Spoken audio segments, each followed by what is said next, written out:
Bonjour, chers frères et sœurs, soyez bénis, c'est le pasteur Joël Kabasele.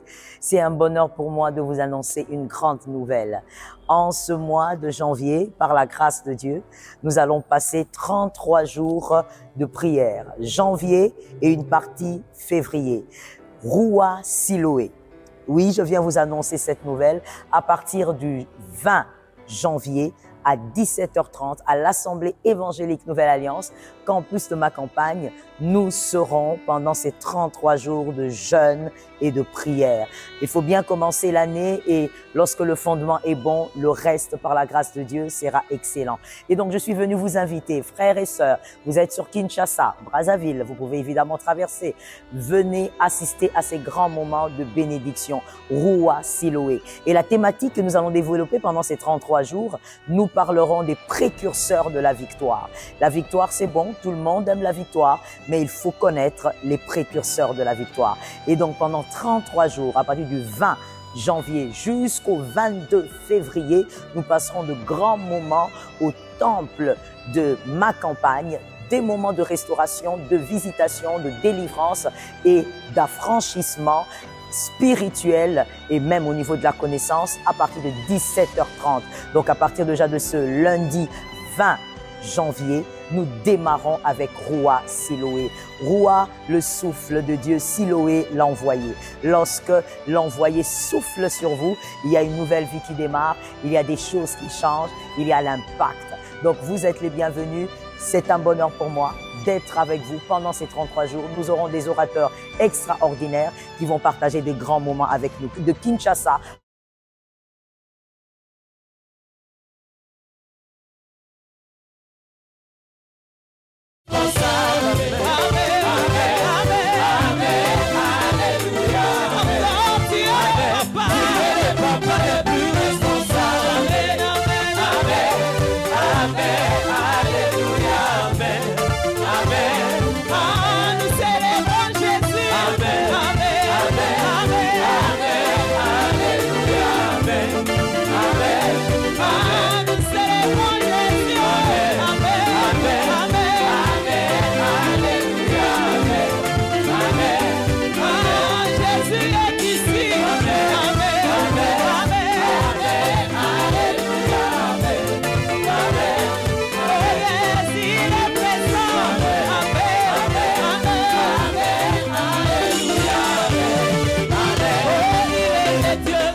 il sauva Jonas du poisson géant, il ressuscita Lazare de la mort.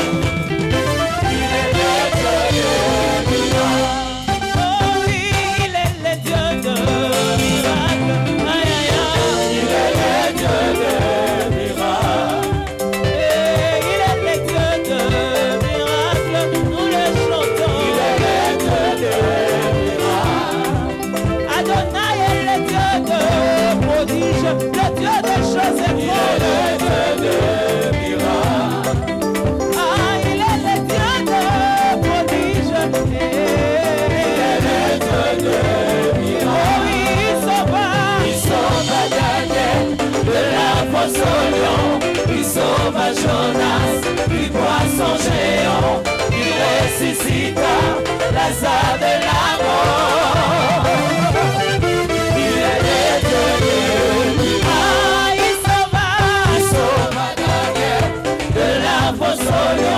Il sauva Jonas du poisson géant, il ressuscita Lazare de la mort.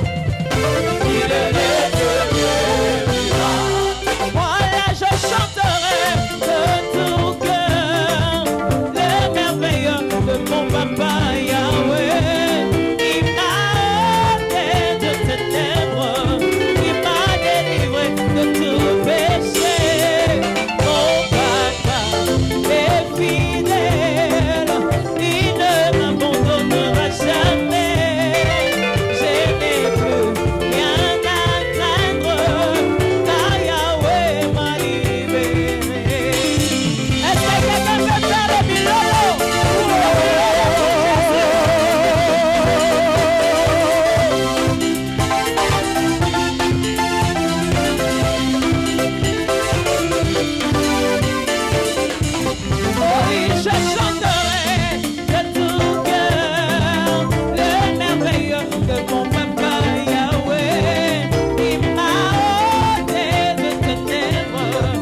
eloko te. Alléluia, alléluia, alléluia na Yesu. Esengo etondi na motema, mpona azali mwana Nzambe. Alléluia, alléluia, alléluia na Yesu. Esengo etondi na motema, mpona azalaka ya Yesu. Alléluia, alléluia, alléluia na Yesu. Ata butu eumeli, sukasuka tongo etana. Alléluia, alléluia, alléluia na Yesu. Nakatokumisa mokozi, ye azali eloka. Alléluia, alléluia, alléluia na Yesu. Alléluia, alléluia, alléluia na papa. Alléluia, alléluia, alléluia na Yesu. Alléluia,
Hosanna.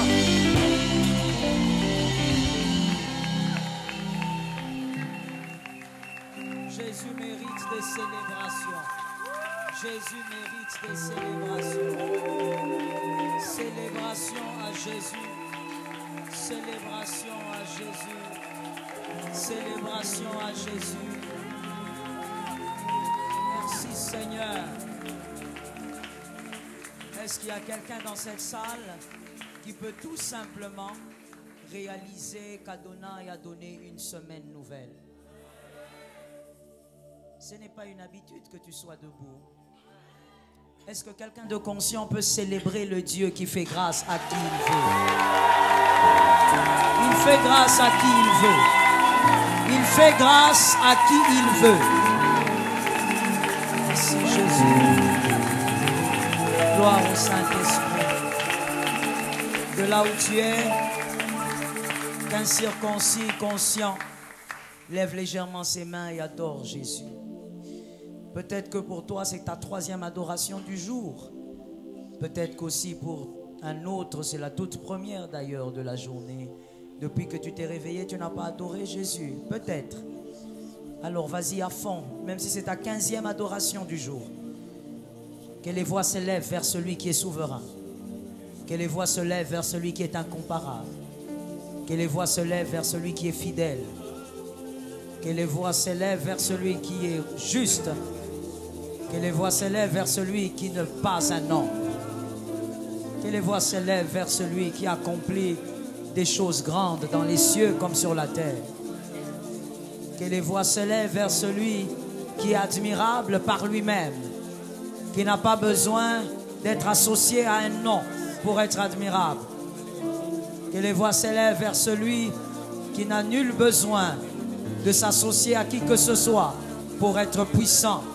Celui qui est puissant par lui-même. Celui qui est puissant pour les âges. Que les voix s'élèvent vers celui qui est saint, saint, saint. Oui, maintenant tu commences. Maintenant tu es au début. Va en profondeur dans ton adoration. Ne fais jamais les choses par habitude. Et ne le fais même pas parce que le voisin le fait. On adore par le Saint-Esprit. Celui qui sonde les cœurs de Dieu, il te dira comment adorer. Il te dira, toi tu ne dois pas faire ceci, mais toi tu dois plutôt adorer de cette manière. Maramaïkai. Nous adorons celui qui n'est pas un homme. Celui dont la tombe est restée vide. Nous adorons celui qui est éternel. Adore en esprit. Je bénis ceux qui adorent en esprit. Je bénis ceux qui peuvent encore adorer en esprit. Rabashayamayama. Adore en esprit. Et que le Saint-Esprit t'amène vers la vérité. Rimayamayamayama. Fais honte à la chair. Ne la laisse pas te conduire. Adore en esprit. Fais honte à l'ennemi, le diable. Ne sois pas distrait en ce moment, ce n'est pas normal. Adore en esprit. Yamaraza Yamai. Yabaché Yamasaya. Jésus, je choisis de t'aimer. Shayama Yama Yamasaya. Imariza Yamash. Adore en esprit. Shemariza Imashayaba. Ima Shayama Sayaba. Ima Riza Yama Sayaba. Yeshayaba Sayama. Riza Yama Shiaba. Saint-Esprit, le Dieu fidèle par lui-même, le Dieu vivant par lui-même, le Dieu puissant par lui-même. Oh Mashayama, un circoncis adore en esprit. Shamarizayama, le maître incomparable, la source de plusieurs joies. Le Saint-Esprit, Shammai, Shammai, Shammai, Yemai, tu es la main, Shammai. Rimansayama. L'esprit de miracle, l'esprit de la guérison, l'esprit du prodige. Celui qui n'est pas un homme, Ramos, il est l'amen. Il est l'amen. Il est l'amen. Shabbat. Il est l'amen. Celui qui change les vies, bouleverse les situations. Celui qui s'impose, celui qui traverse les générations, celui qui bouleverse les nations. Adore ton Seigneur, le maître incomparable. Shamareba sayama mama mama. Sayaba yaba sayaba yaba. Sayaba sayaba yaba. Le Dieu admirable, celui que nous avons aimé. Saint-Esprit, Saint-Esprit, Dieu incomparable, vivant, puissant. Shamariza yaba sayama. Yerazika yama sayama. Les circoncis reconnaissent que c'est toi, incomparable maître, sauveur éternel.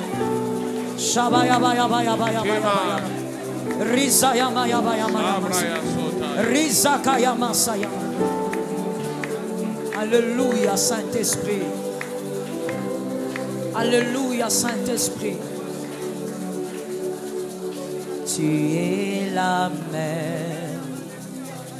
Amen. Amen. Amen.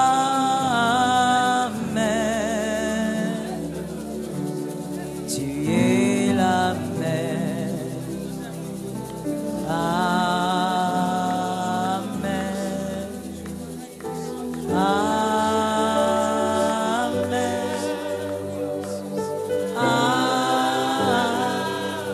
Que les circoncis le disent, tu es, c'est toi l'amen. Tu es l'amen. Adonai est l'amen. Malgré les batailles et les luttes, tu es, c'est toi l'amen. Tu es l'amen.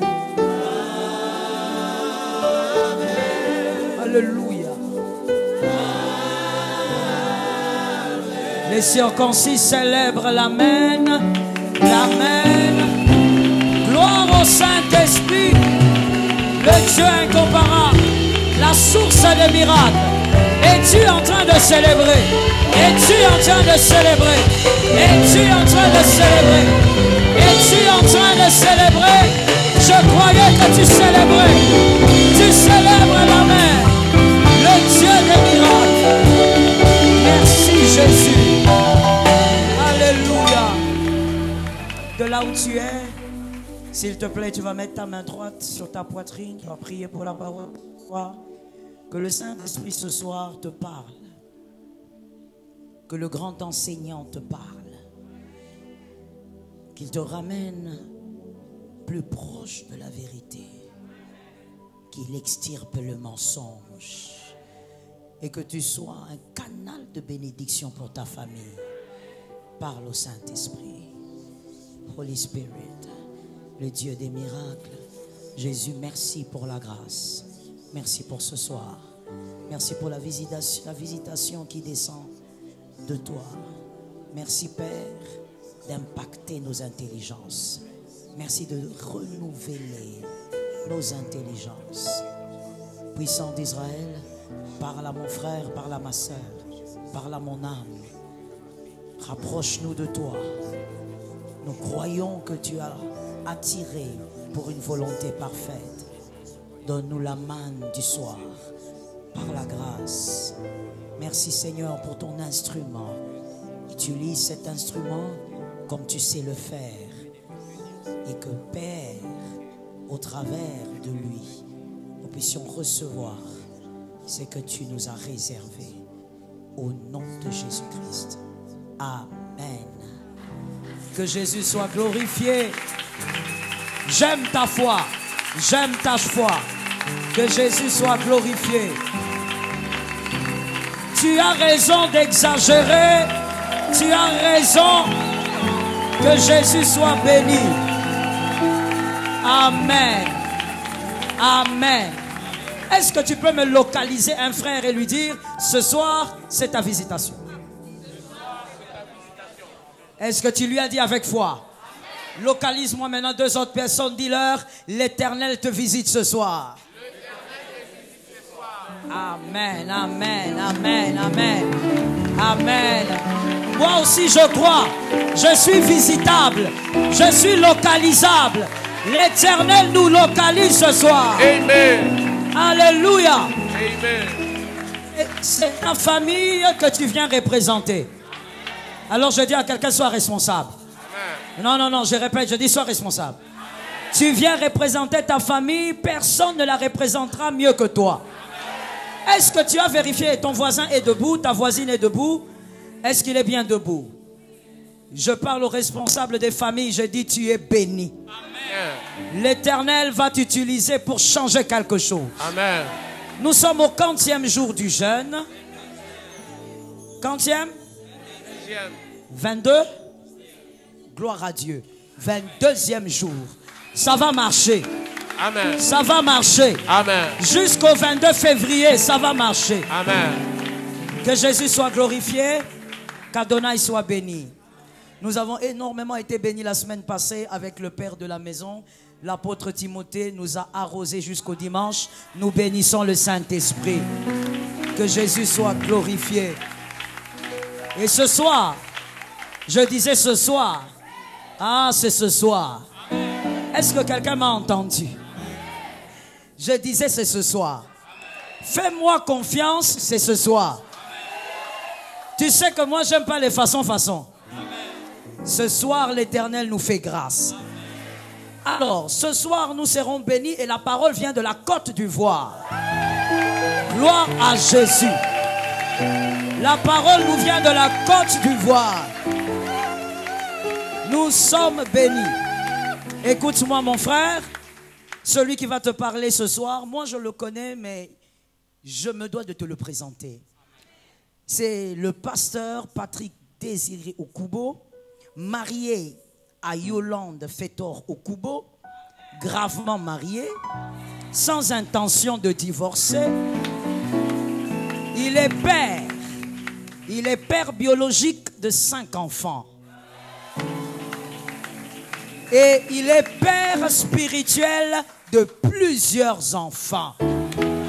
Il est le pasteur représentant légal de la communauté Minov, Mission internationale Nouvelle Vie, et la grâce de Dieu repose sur sa tête. Il a été mandaté depuis les entrailles de sa mère pour arroser les vies et gagner les âmes. Pendant que le pasteur Okubo s'avance avec la parole, célébration, tu accueilles la parole, les Milolo, célébration.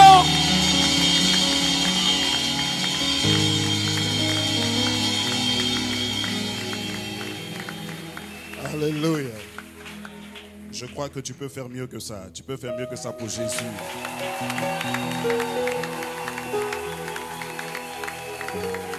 Alléluia. Amen and amen. Wow. Avant que je ne dise quoi que ce soit, permettez-moi d'apprécier ce joyau, ce beau temple. Amen. Wow.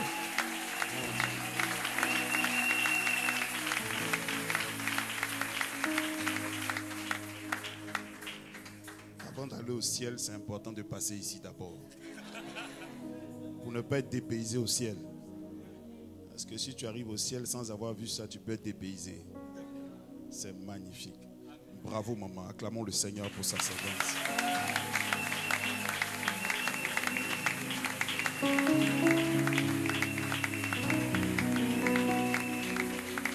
Alléluia. Vous êtes bénis d'avoir une telle mère. Vous savez, un jour j'étais au Sénégal et je parlais avec des personnes. Il dit, je t'ai vu une fois, tu étais avec maman Joël Kabassili. J'ai dit, oui, je la connais. Je la connais. Il dit, ah bon? Ah, mais la femme là, elle me bénit. Et le monsieur avec qui j'étais, c'était un musulman. Est-ce que tu te figures? Est-ce que tu te rends compte de cela? Et même des musulmans écoutent.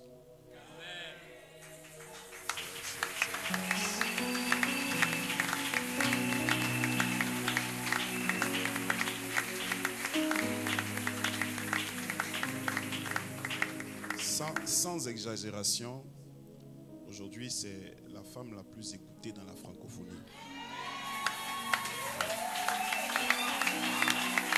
C'est une grâce. Et avoir la grâce d'être assis ici, c'est un privilège. Et je veux qu'on puisse l'honorer à la juste valeur.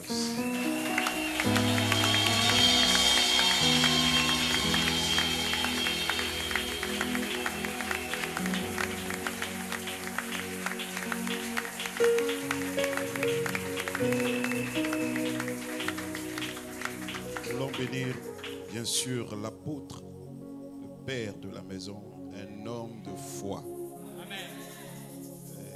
Pour nous, les pasteurs, c'est une source de motivation et un baromètre de motivation pour la foi. Et sa vie nous encourage, sa vie nous motive. Et vous êtes bénis de l'avoir comme père. Je veux qu'on puisse l'honorer.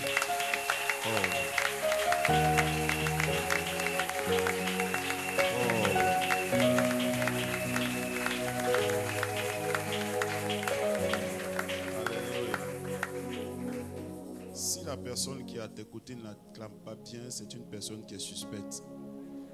Il faut faire attention à ce genre de personnes. C'est une grâce d'avoir de tels parents.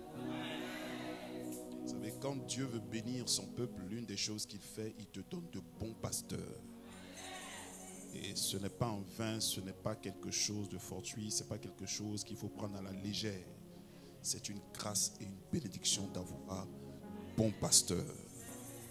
Alléluia. Que Dieu nous bénisse. On peut s'asseoir dans la présence de Dieu.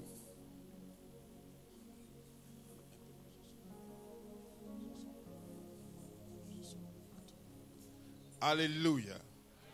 Est-ce qu'on est ensemble? Alors, aujourd'hui, on va introduire rapidement certaines vérités assez importantes. Je crois que quelqu'un sera béni. Et demain, tu ne viendras pas seul, tu vas venir avec quelqu'un. Dis à ton voisin, demain, je ne viendrai pas seul. Le thème qui m'a été donné, il y a eu tellement d'orateurs qui sont passés, je suis sûr que tu as déjà été gravement béni. Et j'apprécie beaucoup. J'ai eu le temps de suivre plus ou moins depuis la Côte d'Ivoire certaines interventions et j'ai été pleinement béni. Amen. Pour être dans le flow, pour pouvoir suivre les choses. Donc je suivais le programme à distance. Amen. Et j'ai été béni par la qualité des messages, par la qualité des enseignements. Et je veux qu'on acclame le Seigneur pour ces personnes qui nous ont précédés. Alléluia. Permettez-moi en quelques jours d'ajouter ma pierre à l'édifice. Et je sais, il y a diversité de grâces. Et je crois qu'il y a quelque chose que j'ai certainement à dire si Dieu m'a disposé depuis la Côte d'Ivoire pour toi. J'ai un message pour toi et je crois que tu seras béni par ce message. Alors, le grand thème qui nous rassemble, c'est le thème des précurseurs de la victoire. Je veux que tu le dises avec moi, les précurseurs de la victoire. Dis-le avec moi. Et je vais traiter un sous-thème dans ce grand thème, comprendre les signes annonciateurs d'une saison de victoire. Comprendre les signes annonciateurs d'une saison de victoire. Quand on parle des précurseurs, il est important de pouvoir comprendre et définir pleinement le thème en lui-même avant d'aller creuser les révélations cachées par la pensée que Dieu a mis dans le cœur de sa servante. Quand on parle des précurseurs, ça peut se définir comme un signe annonciateur ou avant-coureur d'un événement. Amen. Quand on parle de précurseur, ça parle certainement des individus qui ont initié quelque chose, qui ont commencé quelque chose. Mais je crois que dans la pensée du thème, on est en train de parler des signes annonciateurs, avant-coureurs d'un événement. Alléluia. Et la victoire, c'est quand on parle de victoire, on parle de succès, n'est-ce pas? On parle de succès. Et je crois que la victoire, ce n'est pas seulement un événement, mais la victoire, c'est une saison. Je crois que la victoire, ce n'est pas seulement un événement, mais la victoire, c'est une saison. C'est pourquoi je crois que si Dieu a mis ce message dans le cœur de sa servante, c'est parce que certainement, il y a une saison de victoire qui est en train de commencer dans ta vie. Ton amen est trop faible. Ton amen est trop faible. C'est que certainement, il y a une saison de victoire que Dieu veut commencer dans ta vie. Alléluia. Et il est important pour nous de comprendre les signes qui annoncent ce genre de saison-là. Vous savez, vous pouvez être dans une saison de victoire et ne pas savoir que vous êtes dans une saison de victoire. Alléluia. Alléluia. Alléluia. J'aimerais déjà commencer par parler de ce qui s'est passé à la piscine de Bethesda, en Jean chapitre 5, à partir du verset 1 à 5. Vous voyez, quand vous regardez cette belle histoire de Bethesda, vous allez comprendre qu'on est en train de parler d'un événement, certainement qui, pour ma part, semble simple, mais en réalité, c'était quelque part un présage de ce qui allait se passer dans la Nouvelle Alliance.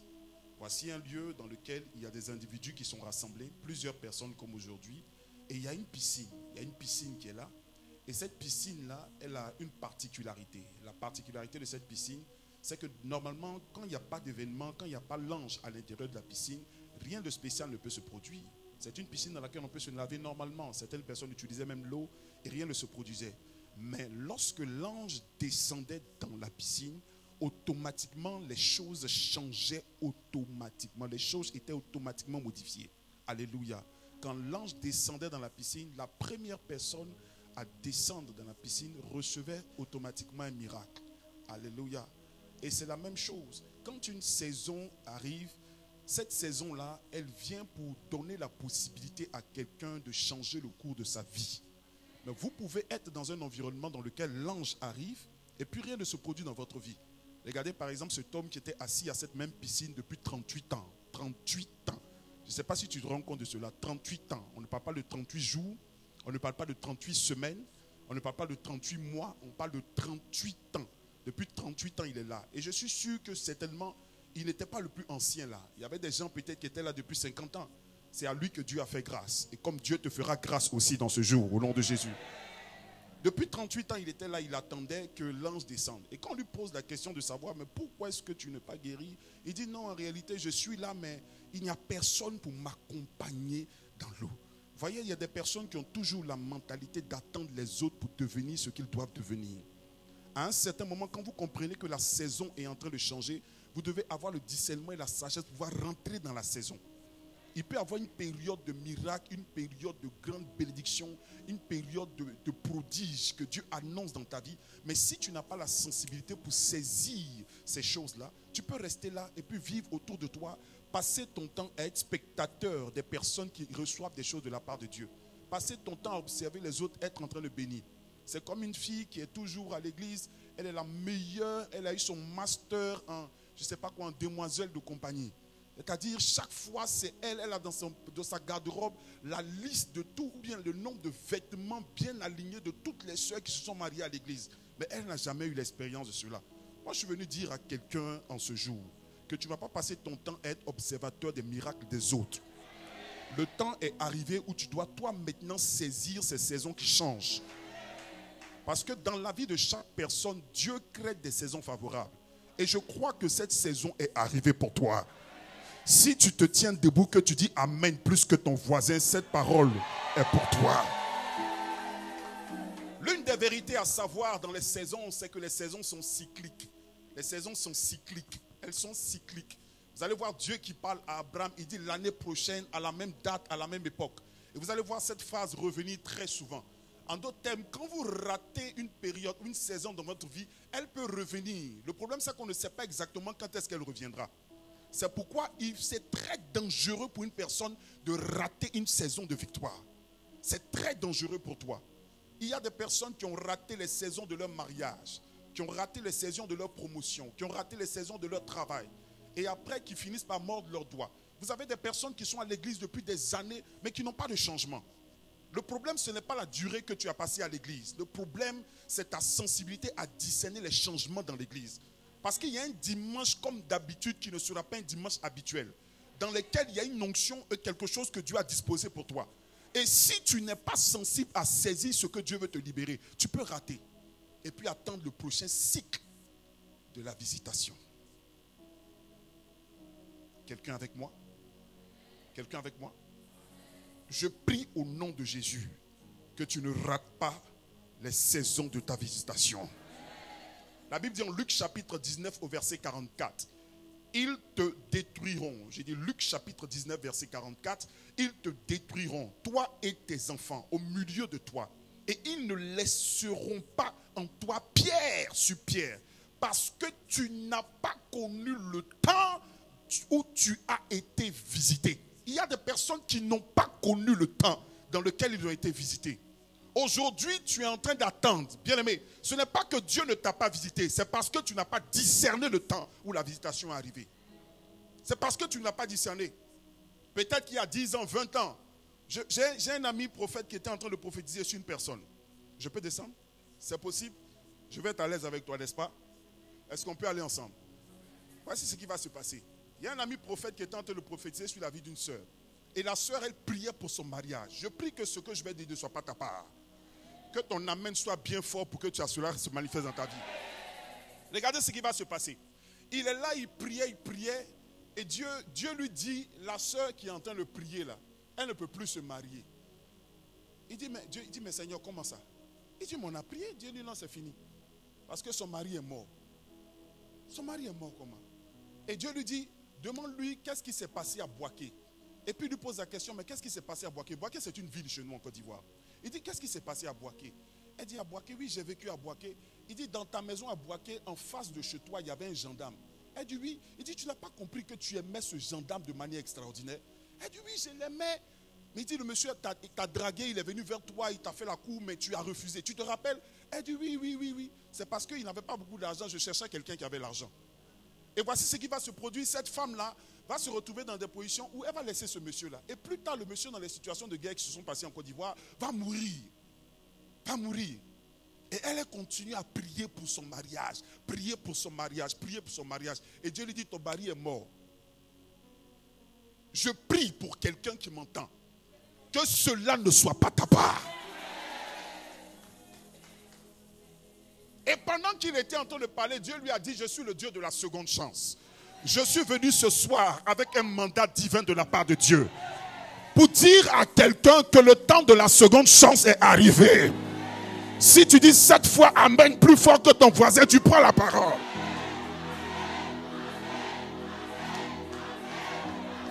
J'étais en train de dire que le temps de ta visitation seconde est arrivé. Le temps de ta deuxième visitation est arrivé. Si Adam est mort, il y a Jésus qui est encore capable de naître. Je veux dire à quelqu'un, si ton miracle Adam est mort, le miracle Jésus peut naître encore. La bonne nouvelle avec le miracle Jésus, c'est qu'il ne meurt jamais. Il ne meurt jamais. Même s'il meurt, il se relève encore. Oh, je dis à quelqu'un qui dit plus amen que son voisin, que Jésus arrive, Jésus arrive, Jésus arrive.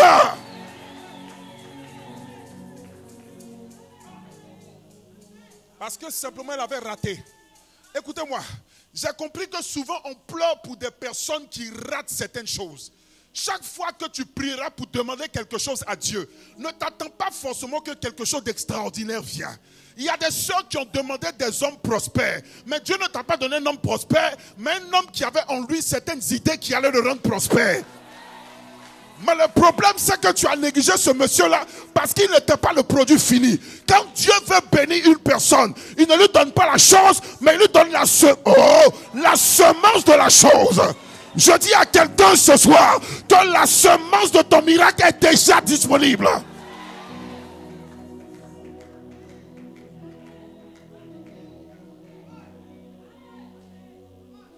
La Bible dit qu'Israël attendait le temps de sa visitation. Et leur regard était fixé vers le ciel. Ils attendaient que des anges descendent avec toute une cavalerie céleste pour venir apporter le roi. Mais pendant qu'ils avaient les regards levés vers le ciel, le roi est né dans une... Il est né dans un lieu vulgaire. Ce n'est pas le lieu dans lequel tu es qui détermine ce que tu deviendras. Ce n'est pas la personne que tu rencontres qui détermine ce que tu deviendras. Mais c'est le Dieu qui t'a fait rencontrer cette personne. C'est le Dieu qui t'a fait rencontrer cette personne. Je dis à quelqu'un que cette parole, elle tombe sur ta vie. Elle tombe sur ta vie. Elle tombe sur ta vie. Elle tombe sur ta vie. Est-ce qu'on peut dire un amen bien fort?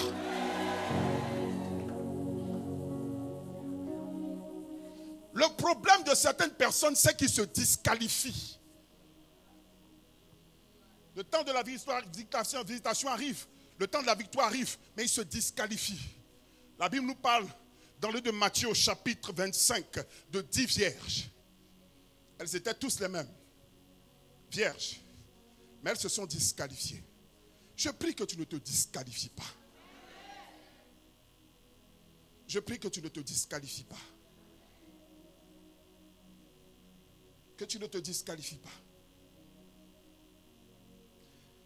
Un jour, j'étais avec une dame, une femme qui a un certain niveau financier, et on passait à un carrefour. Cette femme est devenue plus tard l'une des grandes dames de notre pays, reconnue, respectée. Je prie que cela soit aussi ta part. Parce que je crois une chose, cette église n'est pas n'importe quelle église. C'est une église d'élite. Ça, je parle de la part de l'esprit. Cette église est une église d'élite. Cette église est une église d'élite. Des personnes que Dieu va choisir dans cette nation. Que Dieu veut préparer pour être des vases d'honneur. Oh. Je crois que j'étais dans l'église de Maman Kabasele. J'ai dit une église de vases d'honneur. Des personnes qui vont apporter quelque chose de particulier à cette nation. Chaque église est une école. Et chaque école est un professeur. Si tu veux connaître la qualité de ce que ta vie deviendra, regarde la qualité de ton professeur.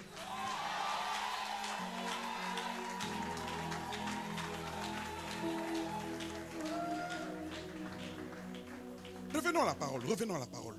Alors, voici ce qui se passe. Quand on passait sur le chemin, elle rencontre cette dame-là. Une dame qui était en bordure de route en train de vendre des chips. Je ne sais pas si vous connaissez les chips. Les chips, c'est les bananes. On découpe en petits morceaux et puis on les frit. On met dans un sachet. Et puis elle vend ça. Chez nous, ça fait 500, quelque chose de $1. Et puis elle vendait dans la rue. Et puis elle a demandé à son chauffeur, descends les vite. Elle demande, mais qu'est-ce que tu fais ici? Elle dit, voici mon mari m'a abandonné. Et voici ce que je suis en train de vivre aujourd'hui. Je vends des chips dans la rue. Sur la route, comme ça, quand il y a des embouteillages, elle profite et puis elle vient vendre. Et quand elle a laissé la femme, elle a soulevé les vitres. Elle a dit, voilà. Cette femme-là, c'était la gouvernante chez moi. Elle s'occupait de tout dans ma maison. J'aimais tellement cette femme. J'ai été capable de construire dans sa maison, dans son village. Mais un jour, parce que il y avait quelque chose qui s'est passé dans chez moi à la maison, je ne vais pas rentrer dans les détails, il y a un événement qui s'est produit et je lui ai crié là-dessus. Cette femme-là, elle a fermé tout et puis elle dit qu'elle démissionne. Un mois après sa démission, j'ai été nommé PCA de cette grande institution où je suis aujourd'hui. Et la première chose qu'on m'a demandé, est-ce que tu as un staff que tu veux qu'on embauche officiellement par l'entreprise, qui vont recevoir un salaire officiel, qui vont être des fonctionnaires de l'État? Elle regrettait, elle a cherché comment elle va rencontrer cette dame, elle n'a plus eu l'opportunité. Aujourd'hui, après 10 ans, elle la rencontre dans la rue en train de vendre des chips. C'est pourquoi j'ai quelque chose dans ma vie. Je ne néglige personne. Parce que j'ai compris une réalité. Dans l'église, tout le monde est susceptible d'être élevé.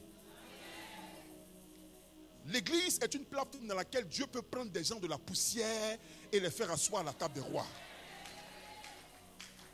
Chaque personne que tu vois dans les difficultés à l'église est une personne éligible pour être cette personne que Dieu peut élever. C'est pourquoi ne méprise jamais quelqu'un dans l'église. Parce que tu ne sais pas qui sera la future première dame de cette nation. J'aime raconter l'histoire de mon ami qui était toujours assis à côté du président de la République du Bénin. Ils étaient toujours là ensemble. Mais ils ne savaient pas le monsieur travaillait en quoi la BCAO. L'ancien président. Et ils étaient là tous les dimanches, ils étaient dans la même communauté. Ils riaient ensemble, le vieux, très calme, s'asseyait. Un jour, pendant qu'il était en train de regarder la télévision, il voit que son voisin d'église est candidat aux élections présidentielles. Il dit, mais ce monsieur, il fait quoi là-bas? On est à l'église ici. Lui, il pense que les élections, c'est les amusements. Hein. Avant qu'il ne se rende compte, le monsieur a été choisi, il est devenu président de la République. Qu'est-ce qui revient? Maintenant, il commence à courir, il dit, il doit aller au Bénin. Il a pris son billet d'avion, il est arrivé au Bénin. Maintenant, il arrive devant le palais, il fait tout pour le rencontrer. Où sont les preuves qui montrent que vous vous connaissez? C'est pourquoi je vais demander à quelqu'un, prends ton téléphone là où tu es, prends ton téléphone. Ah, je ne sais pas si je suis dans l'église de mes jours. Je suis là où je ne suis pas là. Je suis à Kinshasa ou je ne suis pas à Kinshasa. Prends ton téléphone et puis tiens-toi debout. Fais un selfie avec ton voisin pour avoir une preuve. Je crois que les gens ne comprennent pas de quoi je parle. Je crois que quelqu'un ne comprend pas de quoi je parle. J'ai dit fais un selfie avec ton voisin. On ne sait jamais. Peut-être que le futur premier ministre est là. Peut-être que la future ministre des Finances est là. Peut-être que la future ministre des Femmes est là. Peut-être que le futur directeur de cabinet est là. Tu ne sais pas qui est assis à côté de toi. C'est pourquoi il faut toujours avoir des preuves.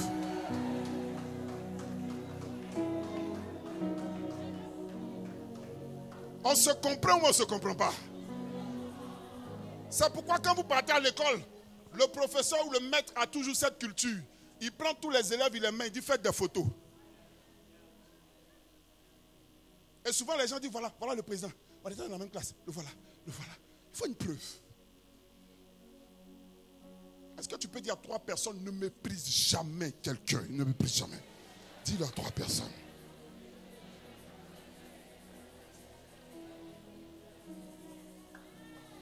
Est-ce qu'on peut acclamer Jésus-Christ de Nazareth?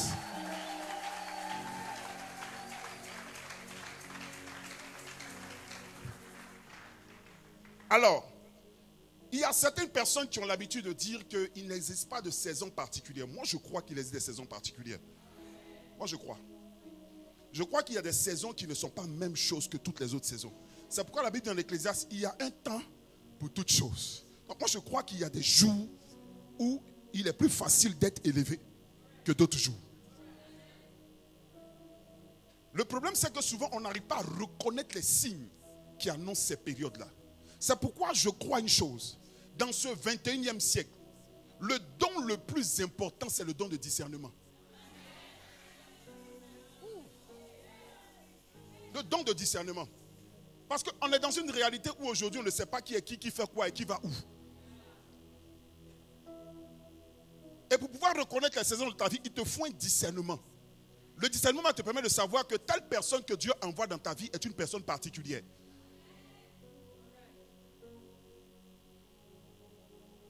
Il y a des choses que Dieu va te dire de faire. Si tu n'as pas le discernement, tu ne pourras pas savoir exactement comment le faire.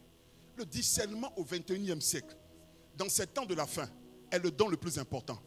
Regardez tous les signes des derniers temps. Vous allez vous rendre compte que le discernement est une chose importante. C'est pourquoi je prie que Dieu te donne le discernement nécessaire pour connaître les signes de la victoire. Aïe, aïe, aïe, aïe, aïe. Je sens qu'on va voyager. On va voyager pendant ces 5 jours. Alléluia. Beaucoup ratent leur mariage, leur travail, leur percée dans le ministère parce qu'ils n'ont pas le discernement pour comprendre certaines choses. Il y a une personne qui est venue dans ta communauté, tu l'as négligée. Je donne beaucoup de témoignages, mais peut-être me donner un autre. Il y a un ami pasteur au Bénin qui me donnait son témoignage. Il dit qu'il y a un fidèle qui est venu dans son église. Un monsieur très simple qui portait toujours ses t-shirts, ses jeans, avec sa petite paire de tennis, pendant que tout le monde s'habille en veste. Mais lui, il a toujours un jean, t-shirt, et souvent même le même t-shirt. Et il vient, il s'assoit à l'église. Mais depuis que ce monsieur est arrivé dans son église, il voit qu'au niveau des finances, il y a un changement brutal. Je prie que tu vives au niveau de tes finances. Ton amen est trop faible pour que cette parole t'appartienne. J'ai dit un changement brutal. Il se posait la question, mais qu'est-ce qui se passe? Il se réveillait peut-être aujourd'hui, s'il avait peut-être 100 000, il voit qu'à la fin du culte, il y a 2 millions dans leur. Il dit, mais ça c'est quoi? Est-ce qu'il y a des anges qui viennent dans l'église? C'est souvent, les gens qui portent la grâce ne sont pas des gens qu'on peut reconnaître à l'œil nu. Tu ne m'encourages pas, tu ne m'encourages pas. J'ai dit, les porteurs de grâce ne sont pas des gens que les yeux naturels peuvent discerner. C'est pourquoi il te faut le discernement. Il ne pouvait même pas penser dans la salle que ce monsieur-là était celui qui avait changé les réalités du panier. Et un jour, le monsieur rentre dans son bureau. Ah, je prie que moi-même ça m'arrive pendant que je parle de ça. Et il vient, il s'assoit, il dit, papa, vraiment, je suis âgé maintenant, je suis fatigué. J'étais représentant des Nations Unies dans plusieurs nations. J'ai travaillé, ma femme aussi était dans des organismes de fonction. Elle était avocate internationale. Vraiment, on a travaillé partout aux États-Unis. On est venu se reposer, on est béninois. On est venu au pays se reposer. Mais venir à l'église tous les jours, ça me fatigue. Voici ce que je veux faire. Je vais venir de temps en temps. Mais je veux faire quelque chose. Parce que je me suis assis, j'ai calculé dans mon argent ma dîme. Donc dans sa tête, il regarde le monsieur, le vieux avec la vieille. Mais les deux là, ils veulent faire quoi ici? Qu'est-ce qu'eux peuvent changer dans la vie? Leur dîme, c'est pour me donner $1000. Pour dire non, c'est leur dîme. Il dit non, on a calculé toute notre dîme.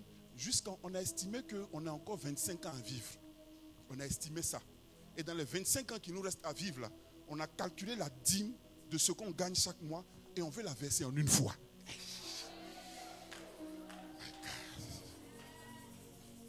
Il dit quand on fait les calculs, on se rend compte que l'équivalent de cette dîme représente un de nos immeubles et puis une de nos maisons.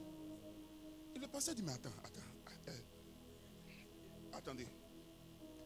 Répétez. Souvent, la Bible dit que quand Dieu bénit les enfants d'Israël, ils étaient comme si c'était des personnes qui faisaient un rêve. Quand vous rentrez dans une situation, dans une saison de victoire, vous avez l'impression que ce qui vous arrive, ce n'est pas vraiment vous, mais c'est à vous que ça arrive. Il dit, attendez, répétez. Vous dites quoi? Il dit non, un immeuble et puis une de nos maisons. Dans sa tête encore, ça doit être un immeuble inachevé, perdu quelque part, avec une maison médiocre. Parce que quand on les regarde, ils ne ressemblent pas à ça. Écoutez-moi, la bénédiction ne ressemble pas à ce que tu penses. La victoire ne ressemble pas à ce que tu penses. Si on avait dit à David que le Goliath qu'il était en train de voir était la personne qui allait commencer à enclencher le processus pour qu'il rentre dans le palais, il a dit jamais. Jamais. Qu'est-ce qui se passe? Donc le pasteur dit d'accord, il n'y a pas de problème. Donc on fait comment? Il dit bon, pasteur, on va aller pour visiter. Donc il sort de l'église. Voici une rangée de voitures qui viennent garer. Et puis il demande, pasteur, vous êtes véhiculé? Le pasteur dit, oui, j'ai ma voiture. Il dit, mais je laisse ma voiture. Il y a des moments où il faut laisser ce que tu as pour prendre ce qu'on te propose. Il dit, non, je laisse, allons. Il dit, prenez le pasteur. Et puis ils ont pris. Ils arrivent dans le quartier le plus beau de Cotonou.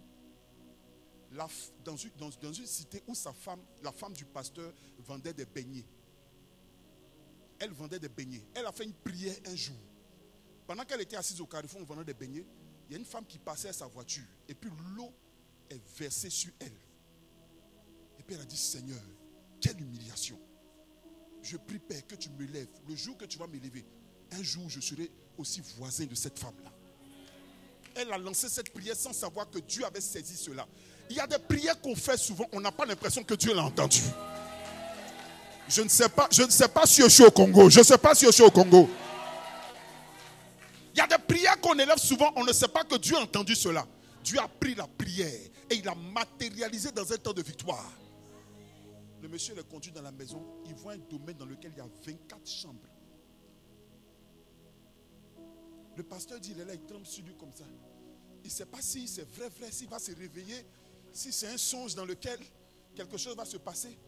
La seule chose qui vient à son esprit, c'est de chercher à prendre son téléphone pour appeler sa femme pour dire, chérie, il y a des choses qui se passent actuellement, je ne comprends pas.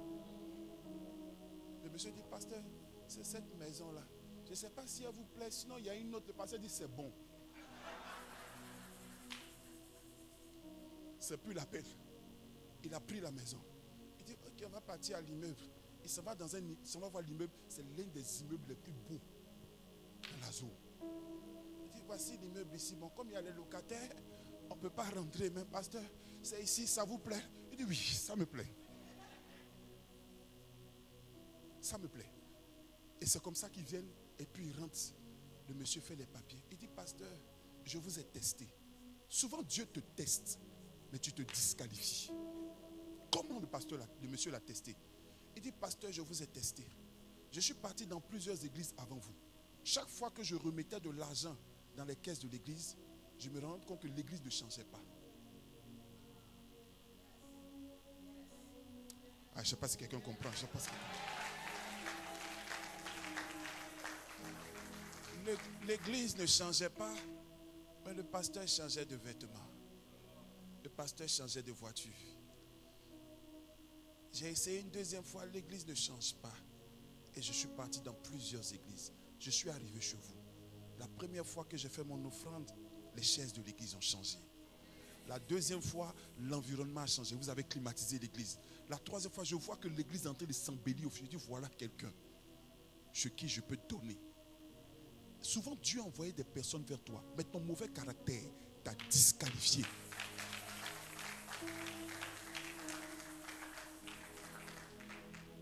T'a disqualifié. Il y a des sœurs qui sont à la recherche du mariage, mais leur bouche.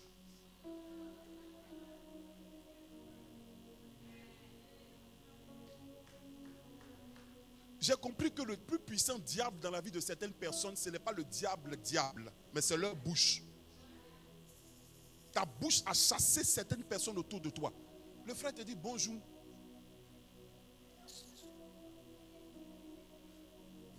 Et tu pars. Il dit, j'ai testé et j'ai vu que vous étiez capable. C'est pourquoi je viens vous remettre. Voici comment le pasteur a été qualifié. Apprenez à discerner les temps de victoire. Parce que les victoires, prenons le même exemple de la piscine de Bethesda. Je crois qu'il y avait peut-être deux choses qui pouvaient se produire. La première chose, c'est que peut-être il y avait un bruit sonore qui annonçait que l'ange était descendu. Ça, c'était la première chose. Donc, celui qui avait la bonne oreille pouvait discerner que l'ange était descendu. Dans la vie, certaines choses qui changent ton environnement, ce sont les informations que tu entends. Oh. Quand Dieu veut changer ta vie, il y a de nouvelles choses que tu entends.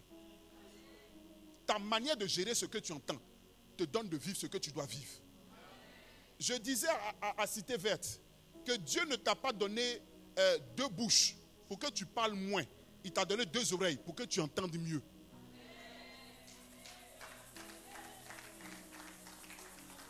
Ça, c'était la première chose. Soit l'ange descendait dans l'eau, et quand il descendait dans l'eau, automatiquement, il y avait un bruit. Et ce bruit-là pouvait interpeller les gens et chacun commençait à courir. Mais je crois que ça pouvait ne pas être ça. Maman, je crois qu'une atmosphère devait se créer. C'est-à-dire, on pouvait sentir qu'il y a quelque chose qui était en train de se produire. Ça devenait bizarre. Il y a des moments de ta vie où tu sens que l'atmosphère se change. Ce n'est pas que tu vois quelque chose. Ce n'est pas que tu sens quelque chose. Mais il y a quelque chose qui est en train de se produire autour de toi. Si tu n'as pas la capacité de discerner ces signes-là, tu peux rater la visitation de Dieu.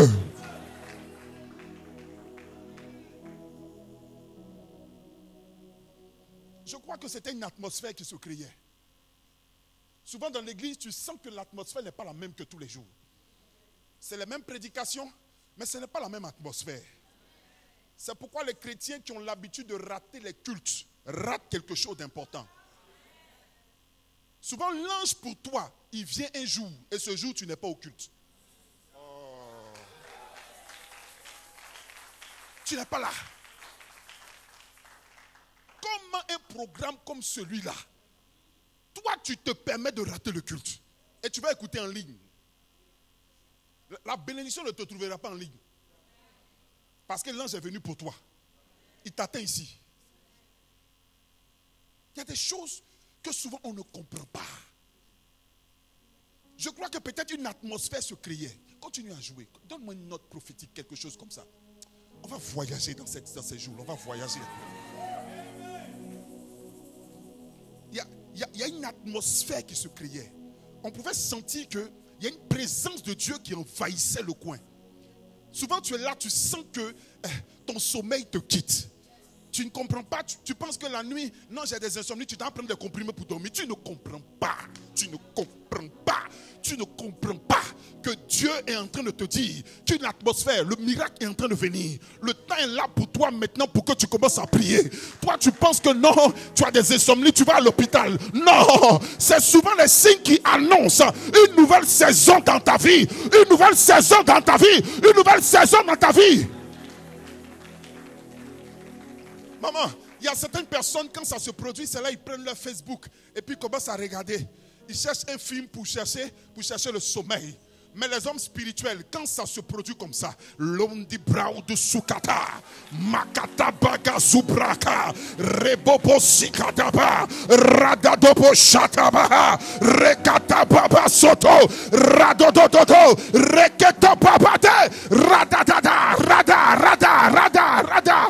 Ils saturent l'atmosphère parce qu'ils savent que quand les anges arrivent quelque part, on ne peut pas dormir. Il y a certaines visitations angéliques que tu interprètes comme des insomnies. Quand Dieu veut commencer à te parler, il te réveille. Oh. Je suis au Congo, je ne suis pas au Congo.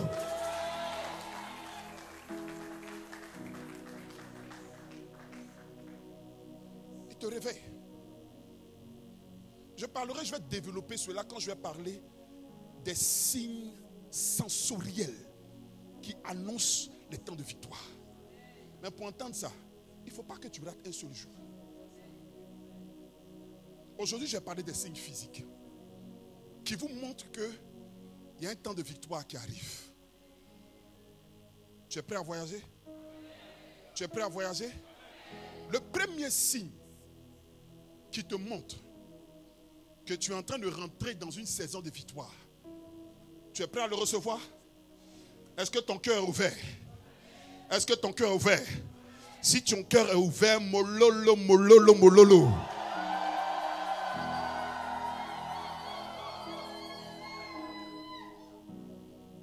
Quand une saison de victoire s'annonce, elle s'annonce par un nouveau type d'adversité.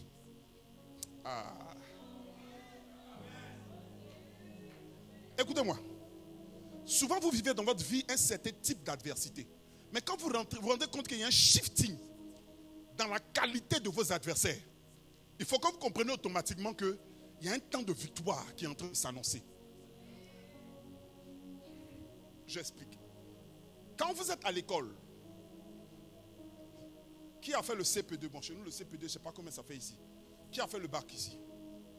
Quand vous êtes à l'école, chaque fois que vous devez passer une classe supérieure, qu'est-ce qui se passe? Qu'est-ce qui se passe? On vous donne des épreuves, n'est-ce pas? On vous donne des épreuves. Et les épreuves sont données en fonction de votre niveau. Donc plus votre niveau augmente, vos épreuves augmentent.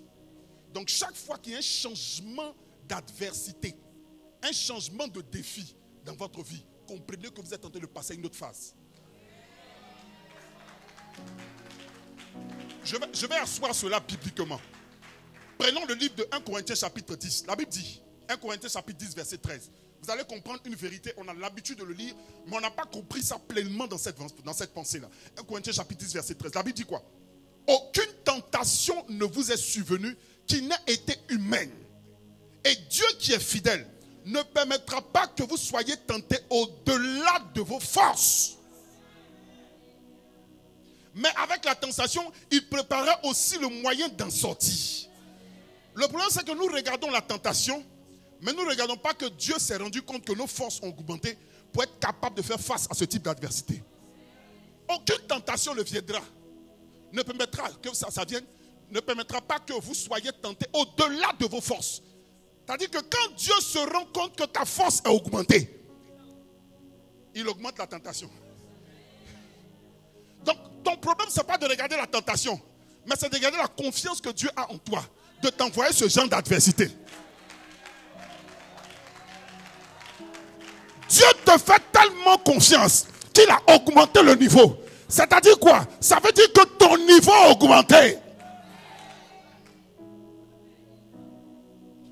allons demander à David. Vous savez, David avait l'habitude de rencontrer les lions, les ours. C'était ce genre d'adversité qu'il rencontrait. Mais le jour où l'adversité a changé et qu'il a rencontré Goliath, il était rentré dans une nouvelle phase de sa vie.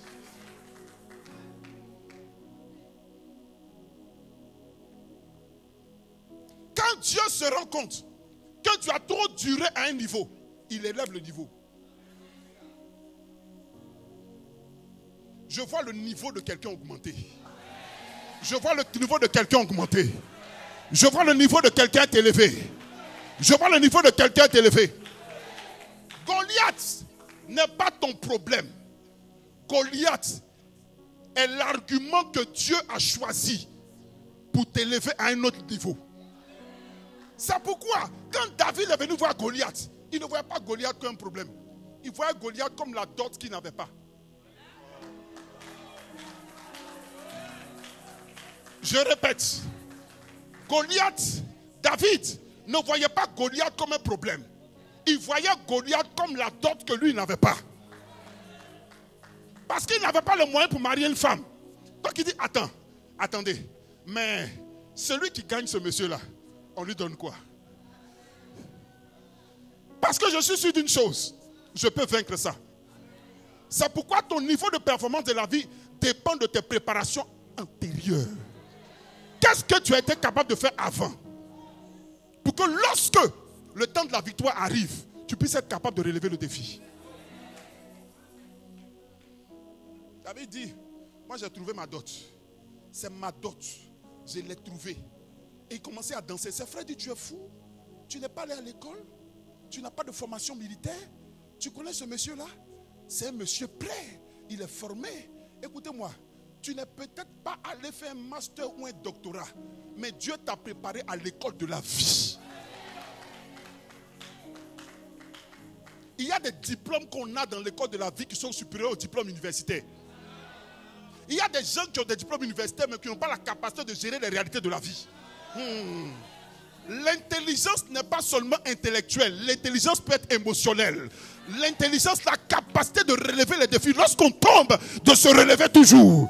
Il y a des personnes qui ont vécu des choses dans la vie qui leur donnent la capacité de ne pas baisser les bras. Même quand c'est difficile, ils se relèvent. Ils se relèvent toujours. Quel que soit l'environnement dans lequel ils sont, ils se relèvent toujours. Je prie que cette grâce rattrape la personne qui dit Amen plus que son voisin.